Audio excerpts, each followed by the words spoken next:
I'm just curious, what kind of challenges do you face in Charleston? I mean, you've got a unique opportunity there. I've preached in your church. I think you have a real sweet church. But what kind of challenges do you find, and especially in this booming area, right? You get a lot of people. You have a lot of people moving in. We do.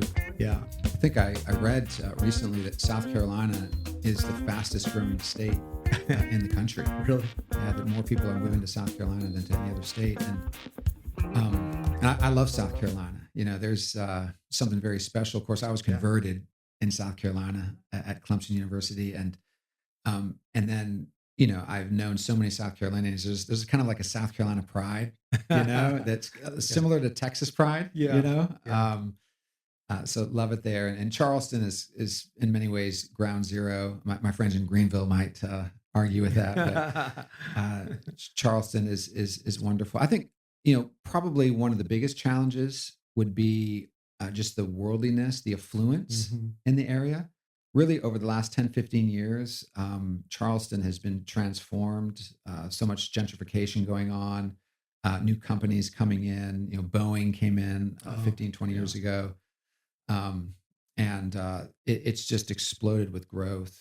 And so I think that, you know, there's just this kind of low country lifestyle, near the sea mentality. It's like I guess it's like San Diego, right? There's sometimes this thought that, you know, life is supposed to be casual and you go out on your boat and, you know, if you get to church, that's fine. If not, that's fine. That's a California problem too. Yeah. And high recreational cultures. That's it. This is what we deal with. I mean, when I was in a rural area with Sunday night, the church was full. That's what people did. There's nothing else to do. There's nothing else to do, which can create the problem of formalism, right? Yes. So I think that, you know, that's a challenge. And, you know, I always tell pastors, if you want to stay humble in ministry, have a prayer meeting and an evening service, because you know they're not going to be very well attended most of the time, and I'm always hopeful that they will be one day. And I do believe that if there is revival, if there's a extraordinary work, you know, you talk about revival being the an extraordinary response to the ordinary means of grace, right. If there is that. And there's a great movement of the Spirit. Right. I think that prayer meetings will be full and that evening services will be full. I agree. And yeah, I mean, it's, you know, these are wonderful things, avenues we have. Think of, I mean, I know in the Westminster tradition, prayer is a means of grace. You know, we may say it secondarily in our tradition, but it is absolutely true. Prayer is what a blessing to be able to call upon the Lord. And anytime you see throughout history, these, you know, a revival in the right sense, I get all the abuse, but see, the people were praying. That's you it. know. And I was just thinking, even when, like in Daniel 9, before they were about to go ahead to Babylon, the first thing we have is a deep prayer of confession. Yes. Finally, the prophet's awake. Finally, the people are awake. And what are they doing? You know, before we see the Lord delivering, we see prayer, right? We see prayer. What you don't see before the deliverance often comes is complaining and fighting and, you know, separation. In other words, God prepares the hearts of his people by first sending a Nathan through the preaching of the gospel, and who says, you're the man. And that kind of humility comes out in God's people. Yes. You know. Let me ask you this in terms of prayer, Chris. One thing I've been thinking about is just the whole subject of Reformed Catholicity. And you know, there are certain groups that won't even pray with other Christians that aren't of their same. Right. It's kind of an extreme narrowness, kind of an extreme provincialism within their own denomination. You think of the Wisconsin Synod Lutherans, for instance. And, you know, as the culture grows in their hostility towards Christians, as we see, for instance, the Roman Catholic Church, the Pope making this, I shouldn't maybe say the Roman Catholic Church, just the Pope, who I know represents the Catholic Church, of course, but making a statement about the blessing of gay unions, making a lot of Roman Catholics upset, of course. I was talking to our friend Mike Brown, and he was saying that a lot of people in Milan are not happy Yeah. right now, That with the means you Pope. you know what you call somebody who complains against the Pope, right? Protestant? Protestant. It's like, help people figure this out, Yes, yeah, yeah. Join us. Absolutely. But so I say all that to say it seems like the potential for there to be greater hostility against those with basic Christian beliefs and values, the possibility of persecution, Right. rising and so forth. Um, how important is it, Chris, that there is a greater expression of Reformed Catholicity, and for our listeners, this idea that while we hold fast to the essentials of the faith and even of our Reformed confessions, we're not going to bicker and fight each other on these narrow sort of secondary and tertiary doctrines every chance we get, right? How important is that for us in our day? Well, I think my thought on that, John, is that if we ever did get to a time of pretty intense persecution, that's probably what's going to have to take to wake us up to that. Mm. And that's sad. Mm. Does it have to? Mm-hmm. Right? Does it have to? But social media doesn't help. We just, we throw darts at each other all the time. It was again, Bob Godfrey's Reformed dream that we would be able as the Reformed to unite and not separate on some of the issues that we have. Mm-hmm. Right. So we haven't accomplished that well in our own camp. And, and I agree. It's, we've had ministerials here at the church where the pastors from the community have come. I have seen some pretty weird things. I've seen some really weird things, but you know what? I didn't take it that way. I took it as this is an opportunity for me. Hopefully, if they have questions about the church, they came in our building and saw what you don't have. You don't have a band or a screen. Yeah. But we did pray. I had no problem praying, with some of these brothers. I don't know where they stand on a lot of issues. Mm-hmm. But is that something that I think is going to be important? I definitely think it needs to begin in our own house first. Yes. Right. I think we have to, as Reformed churches, we have our confessional differences on things. We're all hot in debate on the cultural stuff right now. Well, what it should be doing is bringing us together more in prayer. I mean, that's absolutely true. And evangelism. Yes. Putting our resources together. Let me give you a perfect example. Why does it always have to be the parachurches? Yeah. I mean, I had a wise minister tell me one time, we've criticized parachurches. I think there's a lot of right criticism for parachurches, but they're often doing the work that the local church isn't. But, I just take this little program, Abounding Grace. I sit with a board of about, 6 or 7 people, all from different Reformed churches that work together. Mm. And the unity we have, the prayer, the project has been really blessed. Well, even yesterday, the conference with the Baptist brothers, who are doing good work. And I just think it's important to project that Reformed Catholicity, a warm-heartedness to our confessional Presbyterianism. Right. To laugh with each other on these. I gave him a hard time about the ecclesiology at one point, and he laughed and but there was no sense of antagonism. This is my brother. Right. Yeah. And to have these debates, it's a good thing. Right. It sharpens us. It helps us to realize what it is, we really believe. Mm-hmm. And so, I'm always happy to have those kinds of debates, but of course, they need to be done really with a heart of love and not a heart of hubris. Yeah. Looking to just win an argument. Yeah. I mean, I think part of that with it means that we're going to have to. I think 2 Corinthians 10, Paul, super apostles were attacking him, saying, "Well, when you're face to face, you're nice, and when you're away in your letters, you're brutal." Yeah. I think Paul concedes a little bit there. Yeah. Not their attack that he's weak or compromised, but that, the pen comes across stronger than face to face. We all know that. Yeah. So we've all done it. We've all done social media, right? Well, it's like Luther, right? Yeah. Who, when he was standing before the council at Worms, and he said, I must admit that sometimes my writings have been harsh. Right. And I just have to appreciate that Yeah. about the fiery Luther Yeah. saying that, having that moment of humility. And it's true of all of us. There have been Right. times we've been overzealous and have said it in a way that we shouldn't have and all that. But yeah, But being face to face is what I'm saying is important. yeah, Right. and this isn't, what we're speaking of here. I think needs to be made clear is we're not talking about um, a kind of reformed confessionalism that's weak, that Right. doesn't clearly state our positions. It's not convictional. Of course, we don't want to move 1 inch off of Mhm. what it is we confess. We Especially the believe it to be core of true. our faith. Yes, and we Right. we believe it, and we believe it is the best for everyone to believe it. Mhm. But when people are at a different place, Mhm. it's important, I think, to warmly embrace them as brothers and sisters in Christ, Right.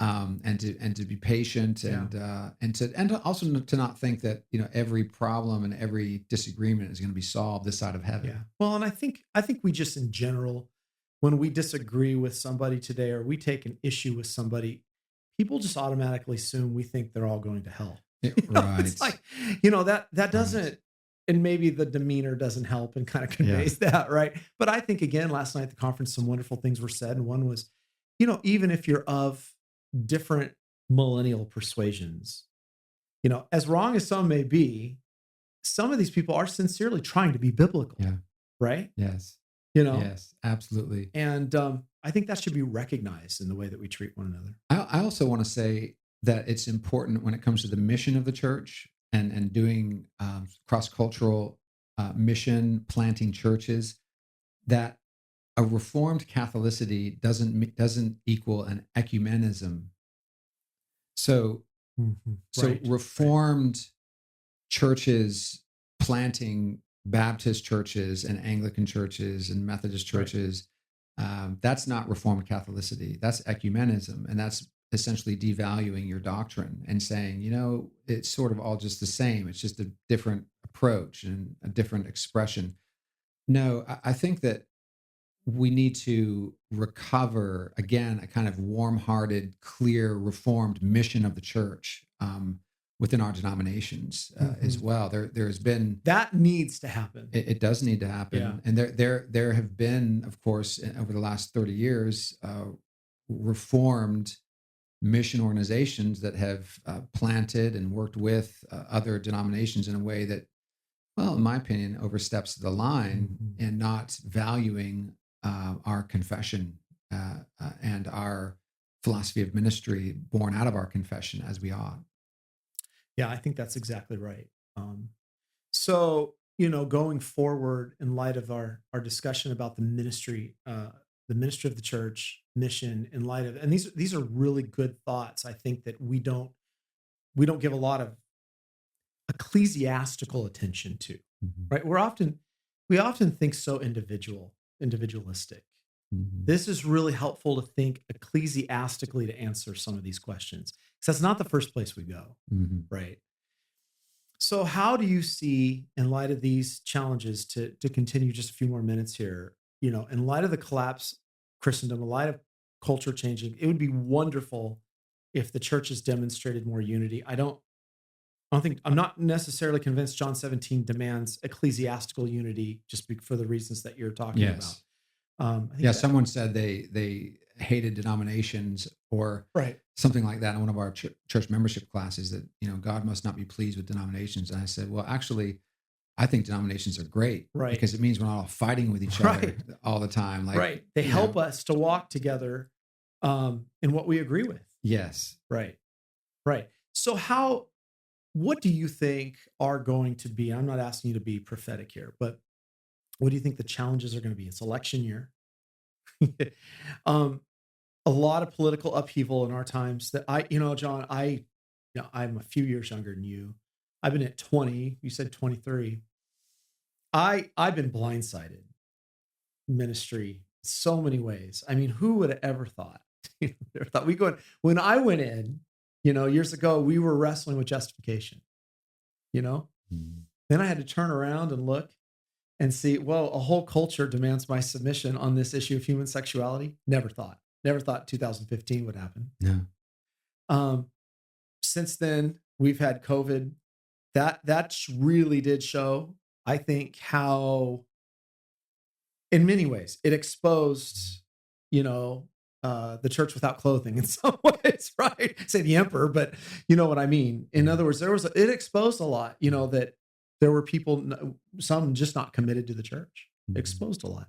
What are the challenges going forward? And now transgenderism. Now transgenderism. What's coming? Who knows? In God's providence. Yeah. How do we go forward? What do we do? What do you see are the challenges? Any thoughts on that? I think that one of the biggest challenges, and I speak to my congregation about this regularly, because let's just be honest, congregations like ours, they're going to be watching, Fox News and Newsmax and right. Some of these channels that, right. While they may have more of a conservative approach, we need to just say very clearly, these are money-making organizations. Right. They're not godly in their approach. Mm-hmm. And so they're not helping make disciples. Mm-hmm. And so I have encouraged our folks to be careful not to be caught up in the angry, nervous, hopeless rhetoric. Right. That's an important message. We have a little podcast in our church called Between the Times, and Dr. Gabriel Williams and I, we just talk about things kind of like we're doing right now. And we were, after doing some podcasting, sitting at a Chick-fil-A a couple of weeks ago, and we were talking about all kinds of stuff. Gabe he's just such a smart guy, and I love talking to him. He's very engaging, and he was. We were just talking about politics and theology and just all kinds of stuff. And this man next to us said, "I'm sorry." He actually cut me off mid-sentence. This guy, he's like, "I'm sorry. I've been listening to you guys for the last 30 minutes," and he started like throwing at us all these Fox News cliches. It was like, you've heard them all, you know, and at the end of his little monologue, he said, what do you think? He had no idea I was a pastor, and that Gabe was a strong Christian and a professor at the Citadel. What do you think is the answer to this? I heard you guys. And I said, well, the answer is the gospel. And his eyes just glazed over, like, you're not, that wasn't the this answer. Is not, this is not helpful, Right. And so I think really the answer is proclaiming the gospel, giving our people many, many reasons to be confident that the gospel is the answer to all of our problems. And to know that even if the whole American project collapses, Christ is still building his church. And going back to what we were talking about earlier, think about the first century. Yeah. All the epistles that we study in our churches every week, the epistles of Paul, the epistles of Peter, the epistles of John, they wrote those in the context of the Greco-Roman world. Let's not forget that. And all the things we were talking about recently on one of our podcast episodes about how relevant the scriptures are today more than ever before in our own context. They've always been powerful to save. They've always been instructional, but now we are in a context, this post-Christian pagan context, where so much of what Paul says is directly relatable to what we're experiencing in our own culture, right? Read the book of Romans 1 and 2 and 3. It's incredible. And so helping our people to recognize that and to have hope, not in presidential elections, not in a turnover of the power in the Senate, but in Christ and the gospel. And I think a good reminder, you said the other day, Chris, in this election season, we're gonna see a lot of nasty fights, even in the Reformed community.